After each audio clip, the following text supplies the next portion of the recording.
All right, hi. So today you're going to be learning section 4.6, which is the fundamental theorem of algebra. And this is actually really helpful for us because if you remember back here in section 4.5, we learned this thing called the rational root theorem. And that's when you had to figure out, how many possible answers are there? And then you had to figure out the one that worked by guess and check.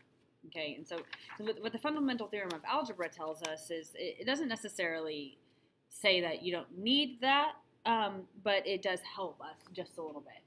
So, what the fundamental theorem of algebra says is that if you've got a polynomial that has a degree n, so right, the degree of this is 3.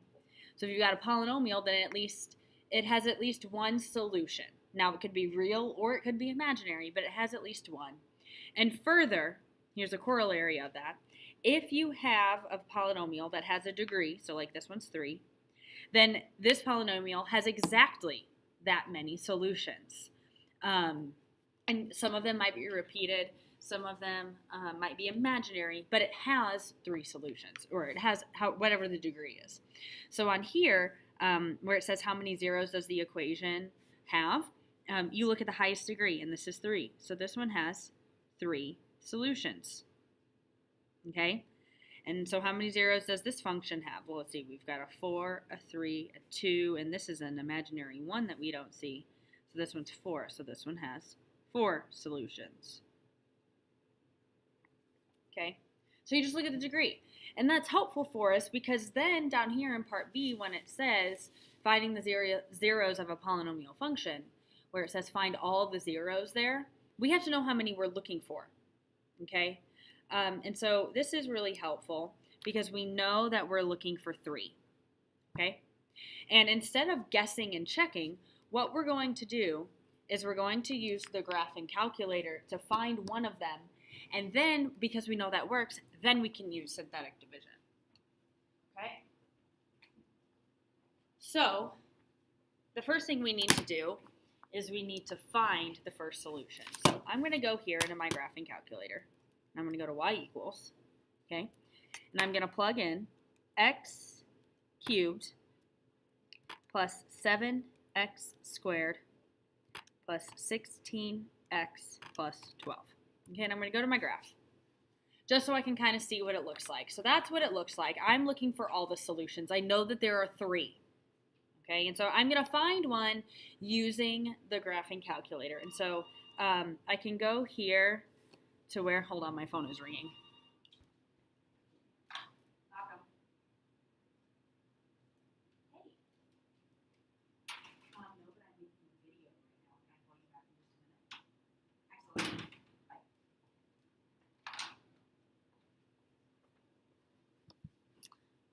Okay, sorry. And so we're looking to where we have a 0 of the function. Okay, and here we found 2 of them. Right? And I know that because it says 0 over here on the y's. And so what I'm going to do is I'm going to just pick one. I'm going to pick -3 because it's the first one that I saw. Okay, and I'm going to set up my my thing here. So I've got -3. The coefficients are 1, 7, 16, and 12. And I'm going to use synthetic division. And I know that it's going to be a remainder of 0, right? Because it's a 0 of the function. So I bring down the 1. I subtract the 3. I bring down the 4. I subtract the 12. Then I have a 4. This is a -12, and that's a 0. Okay, good.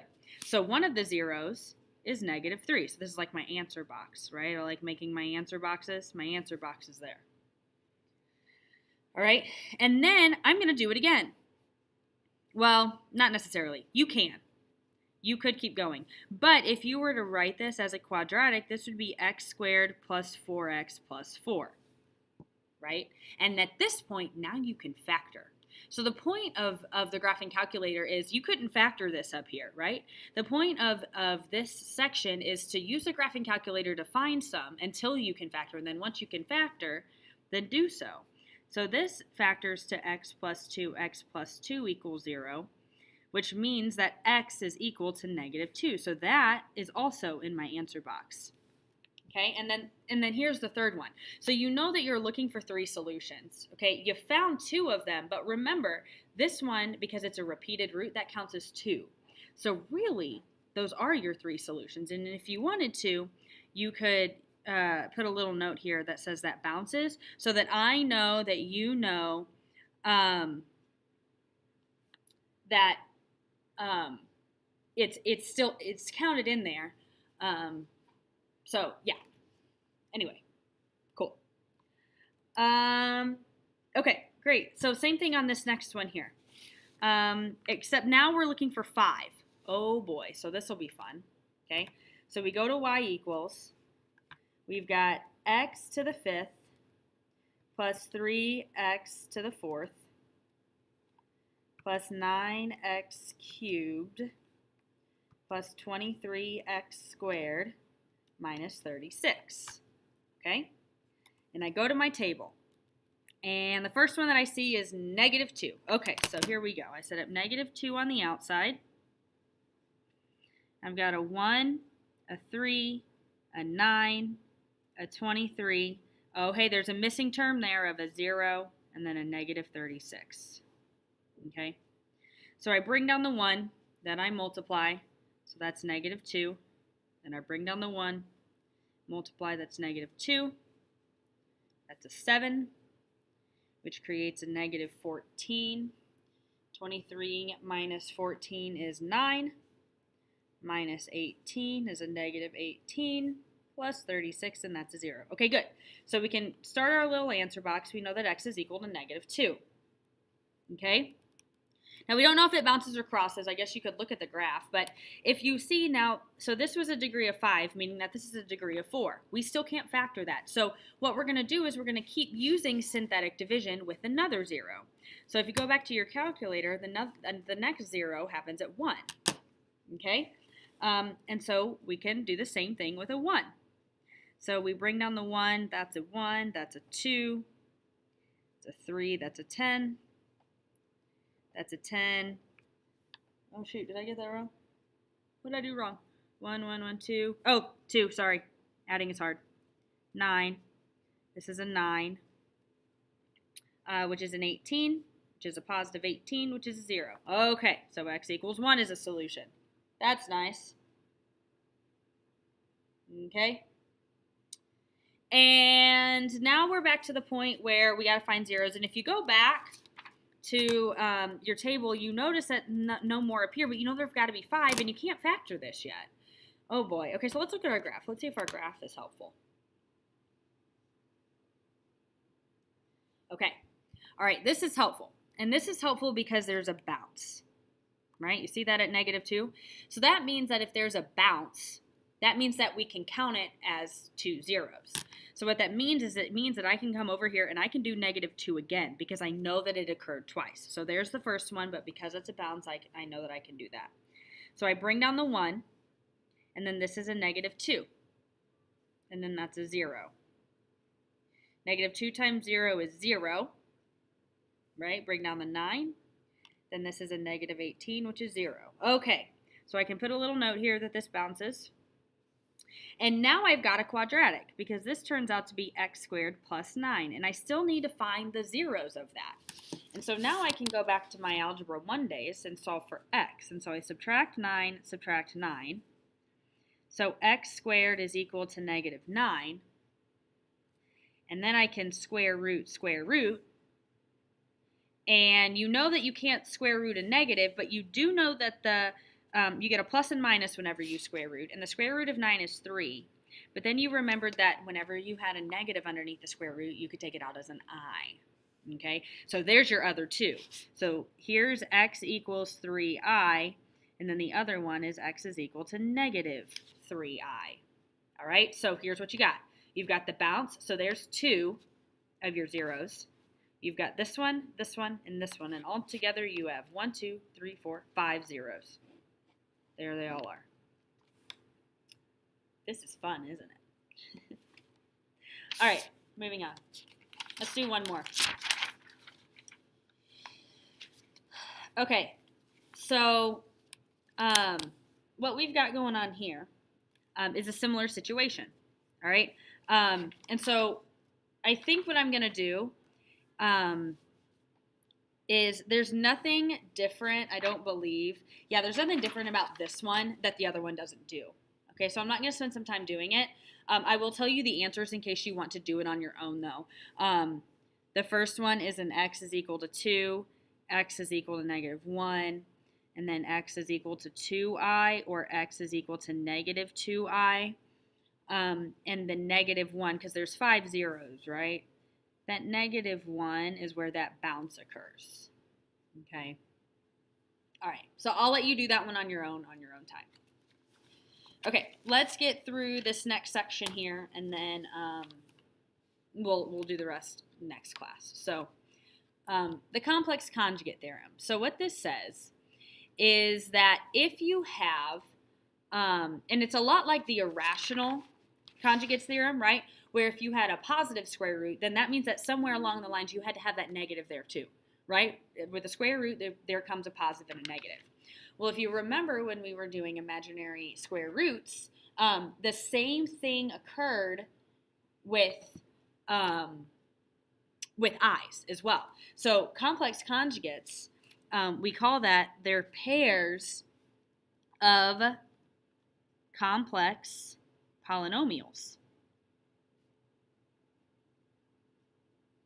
And so what that means is that if you have something of the form a plus bi, then you also have a minus bi as well. Because think about it, when we square rooted, if we go back here, when we square rooted this negative 9, you got two answers. You got the positive 3i and you got the negative 3i. Okay, so I go back here, and so that's where I get this. So here's why this is helpful. Now what I'm going to do is I'm going to give you the answers, just like we did the other day with the irrational conjugates theorem. I'm going to give you the answers, and you have to give me the polynomial out of it, okay? So we're going to write a polynomial function of least degree. That just means don't go add in some crazy zeros that I didn't give you. That has rational coefficients, so don't go crazy. That's all that means. A leading coefficient of 1. Again, don't add things you're not supposed to. And here's the important part. In zeros of 2 and 3 plus I. Okay, so we know that one of the zeros is 2. We know that one of the zeros is 3 plus I. And we know that the other zero then is x is equal to 3 minus I. There's your plus and minus I. Then we know that because they're zeros, we could set them equal to 0. So this is the same concept as what we used on the irrational conjugates theorem here. So that one's an x minus 2. So that's one of the factors. Okay, this one, to get them over, you would have to subtract both of them. So that looks like x minus 3 minus I equals 0. So that's x minus 3 minus I. And over here, you would have to subtract 3, but add the I. So that turns out to be x minus 3 plus I equals 0. So then this is x minus 3 plus I. And then we use distribution. It's similar to the irrational conjugates theorem. Things should go away. Okay? So again, I'm gonna ignore this one at first, and I'm just going to do this. So, I'm not just going to ignore it. I'm just going to write it again. Okay, x and x is x squared. X and a negative 3 is a negative 3x. X and an I is a positive ix. Negative 3 and an x is a negative 3x. Negative 3 and a negative 3 is a positive 9. A negative 3 and an I is a negative 3i. Negative I and x is a negative ix. Negative I times negative 3 is a positive 3i. And then negative I times a positive I is a negative I squared. Okay? And so now we can clean this up a little bit. We've got x minus 2 here. Okay? So then we've got x squared, and then a negative 3x minus 3x. That's a negative 6x. Positive ix minus ix. Oh, that goes away. Woohoo. Negative 3i plus 3i. That also goes away. That's nice. Okay? And remember, I squared is just negative 1, right? So really we've got minus negative 1. Well, two negatives make a positive there. So now we've got 9 plus 1, which is a positive 10. So just like the irrational conjugates theorem, all the gross stuff should go away, which is nice. Okay? All right, now we distribute. X and x is x cubed. X and a negative 6x is a negative 6x squared. X and a 10 is a positive 10x. Negative 2 and x squared is negative 2x squared. Negative 2 and a negative 6 is a positive 12x. Negative 2 and a 10 is a negative 20. Okay?